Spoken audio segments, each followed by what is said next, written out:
여러분들 실패라고 하는 단어가 있습니다. 실패. 무슨 뜻인지 잘 아시지요?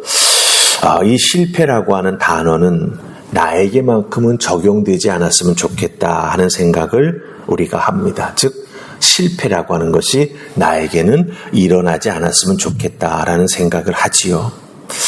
이 실패, 누군가의 실패를 보면서 우리는 그 사람 저렇게 실패했으니까 참 회복하기 어렵겠다라는 생각이 들 때가 있습니다. 그런데 우리가 분명하게 기억해야 될 것은 성도인 우리도, 성도인 나도, 하나님을 믿는 우리도 실패할 때가 있을 수 있다라고 하는 것입니다. 근데 여러분들, 우리 하나님을 믿는 자들도 실패할 때가 있지만 그 실패를 믿음의 눈으로 잘 살펴보면은요, 그 성도, 믿음의 사람들의 실패가 결코 헛되지 않는다라고 하는 것을 발견하게 됩니다. 하나님은 그 실패마저도 우리에게 믿음의 열매로 작용하게 해주셔서 하나님의 영광을 드러내는 도구로 하나님께서 그것을 선하게 사용해 주시기 때문이지요. 내가 교만함이 있는데 그것을 깨달아 알지 못할 때 그 교만함 때문에 걸려 넘어지는 그런 실패를 맛보게 하실 수 있습니다. 그럼 그 실패를 통해서 내가 왜 걸려 넘어졌지 깊이 깨닫게 해주시는 하나님의 은혜의 손길이 우리의 마음을 만져주실 때 내가 이런 모습으로 하나님 앞에 교만하게 신앙생활했구나. 그걸 깨달아 알고 하나님 앞에 회개하며 더욱더 겸비한 믿음의 소유자가 되면서 하나님 손에 온전히 붙잡혀, 교만하면 하나님을 내가 붙잡고 하나님을 움직이려고 하지 않습니까? 내 마음대로 하나님을 부리려고 하지요. 하지만 겸손한 자는 하나님의 손에 붙잡혀 쓰임을 받기를 원한다라고 하는 거죠.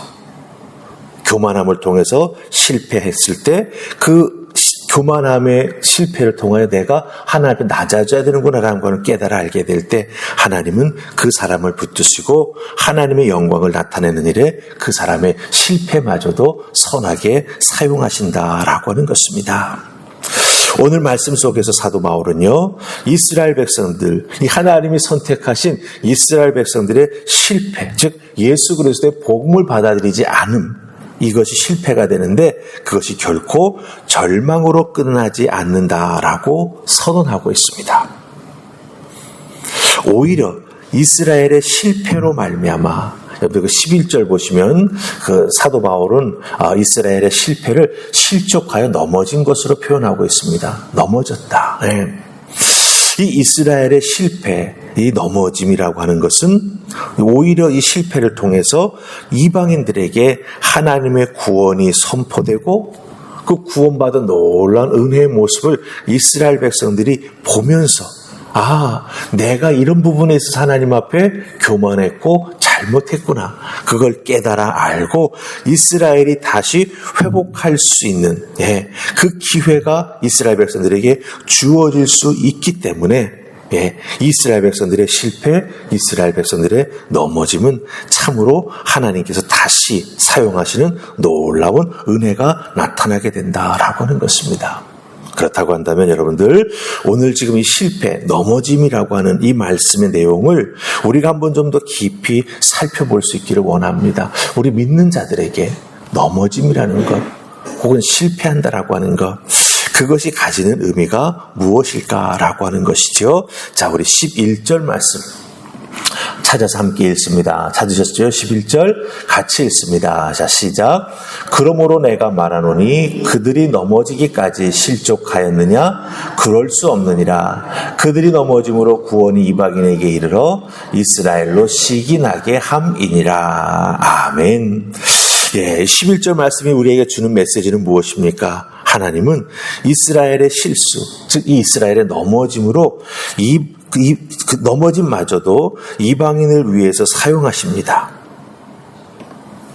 이렇게 사용하신 것처럼 우리 믿는 자들의 실수도 하나님은 선하게 사용해 주신다라고 하는 거예요.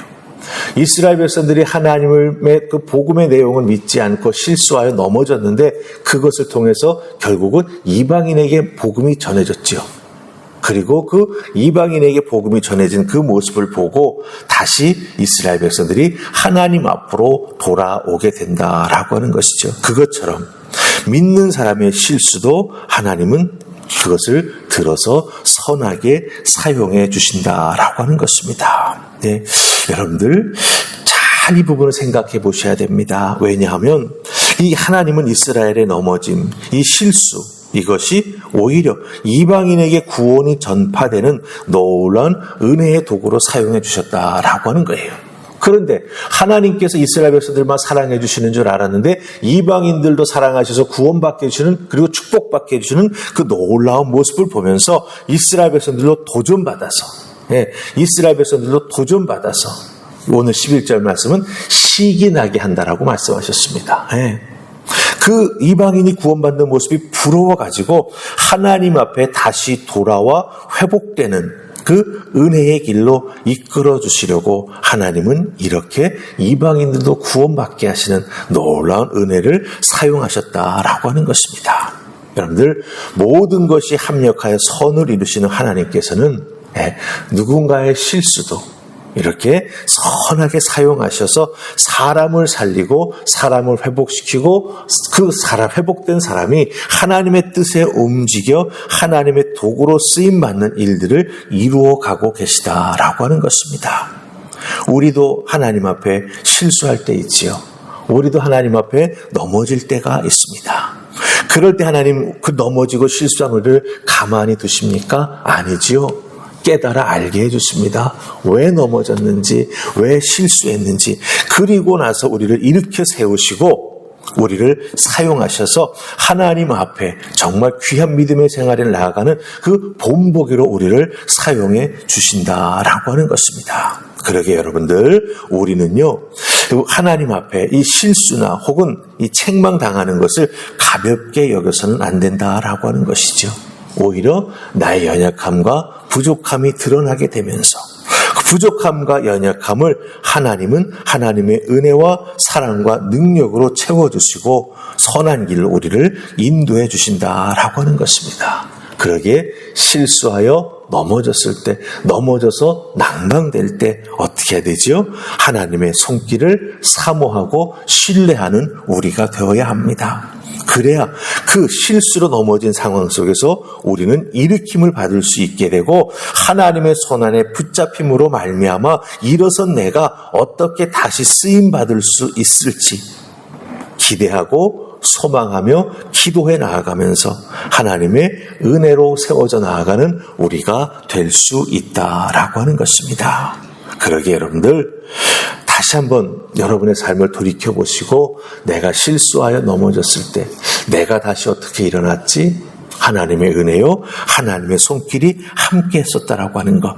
그러기에 하나님을 더욱더 신뢰하면서 이런 나도 일으켜 세우시는 하나님의 은혜에 감사하며 이런 나를 사용하시는 하나님의 신실하심에 다시 한번 귀한 믿음으로 응답하는 여러분들 되시기를 주님의 이름으로 축복합니다. 아멘. 자, 이제 우리 두 번째 말씀 보실 텐데요. 17절, 18절 말씀입니다. 17절, 18절 찾으셨죠? 자, 우리 같이 읽습니다. 시작. 또한 가지 얼마가 꺾이었는데 돌 감람나무인 내가 그들 중에 접붙임이 되어 참 감람나무 뿌리에 진액을 함께 받는 자가 되었은즉 그 가지들을 향하여 자랑하지 말라. 자랑할지라도 내가 뿌리를 보존하는 것이 아니요 뿌리가 너를 보존하는 것이니라. 아멘. 자, 이 17절, 18절 말씀을 통해서 우리가 깨달아 알게 되는 하나님의 뜻, 하나님의 메시지는 무엇입니까?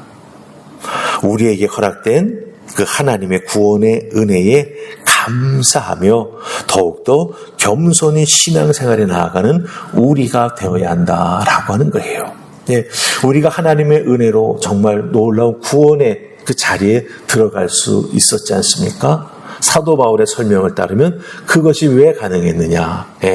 참 감람나무 가지 중 이스라엘 백성들의 가지가 꺾여 나가고 그 꺾여진 자리에 돌감람나무인 이방인인 우리들이 접붙임을 받아서 그 뿌리에서부터 올라오는 진액을 받음으로 말미암아 회복되어져서 우리가 구원받은 하나님의 자녀로 살아가게 되었다라고 하는 거죠.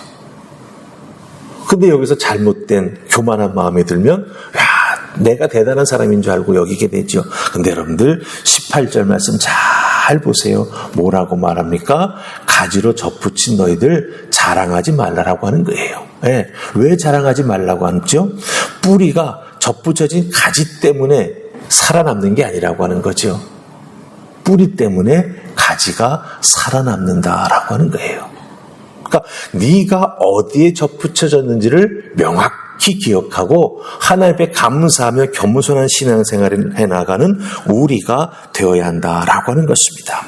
바울은 이방인, 이 돌감람나무가 참감람나무 그 자리에 접붙임을 받아서 살아갈 수 있게 되었다. 영생을 얻을 수 있게 되었다. 하나님의 자녀가 될 수 있었다라고 분명하게 말해줍니다.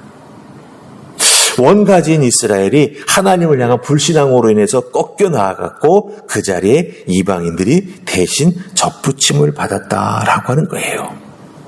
이런 것은 하나님께서 이방인을 구원하시려고 하시는 특별한 사랑의 표현이며 은혜입니다. 네, 이걸 아셔야 돼요. 우리가 특별한 사랑을 덧입었고 하나님의 은혜 안에 들어가 있구나라고 하는 것입니다. 그러기에 이방인들은요, 하나님을 더욱더 경외하고 겸손히 신앙생활에 나아가는 믿음의 사람이 되어야 한다라고 사도 바울은 말해주고 있습니다. 그러기에 여러분들 한번 우리 스스로를 생각해 보십시다. 우리가 하나님을 믿고 하나님의 자녀가 될 수 있었던 것, 그 은혜가 얼마나 귀하고 또 복된 것인지, 하나님의 자비와 긍휼이 우리와 함께하고 있음을 깨달아 알 수 있습니다. 그러게 여러분들, 우리들의 신앙생활 속에서 절대로 교만해서는 안 될 것이고 구원받음에 있어서 하나님 앞에 감사하는 하나님의 사람들이 되어야 할 줄로 믿습니다.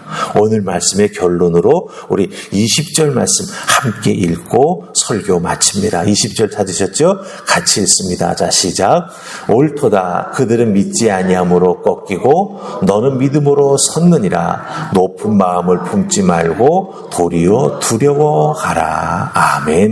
예, 맞습니다. 만약 참감나무 가지가 꺾여 나아갈 수 있었다면 돌감람나무인 우리가 하나님의 뜻에 합당한 신앙생활에 나아가지 아니하고 교만한 마음 가지고 살아간다면 우리도 꺾여 나아갈 수 있지요. 그러게 여러분들, 우리는 낮은 마음으로 하나님을 경외하는 믿음의 삶을 살아가는 우리가 되어야 함을 다시 한번 꼭 기억하시기를 주님의 이름으로 부탁합니다. 아멘. 우리 기도하십시다. 좋으신 하나님 은혜 감사합니다. 오늘 주신 말씀 잘 기억하게 하옵소서. 사도 바울은 자기의 동족들인 이스라엘 백성들이 하나님 앞에 꼭 구원받기를 바라는 간절함이 있었습니다. 그 간절함이 있음에도 불구하고 하나님은 사도 바울을 이방인의 사도로 불러주셨습니다.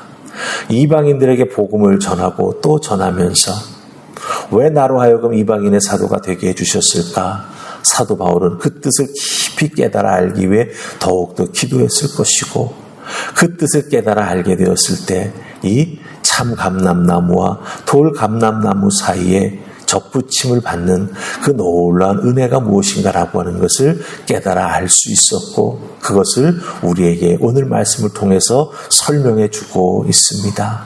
접붙임을 받은 우리들, 감사하는 신앙생활, 겸비한 신앙생활, 하나님께 영광 돌리는 신앙생활, 하나님의 손에 붙잡혀 쓰임받음에 감사하는 믿음의 사람으로 살아갈 수 있도록 역사하여 주시옵소서.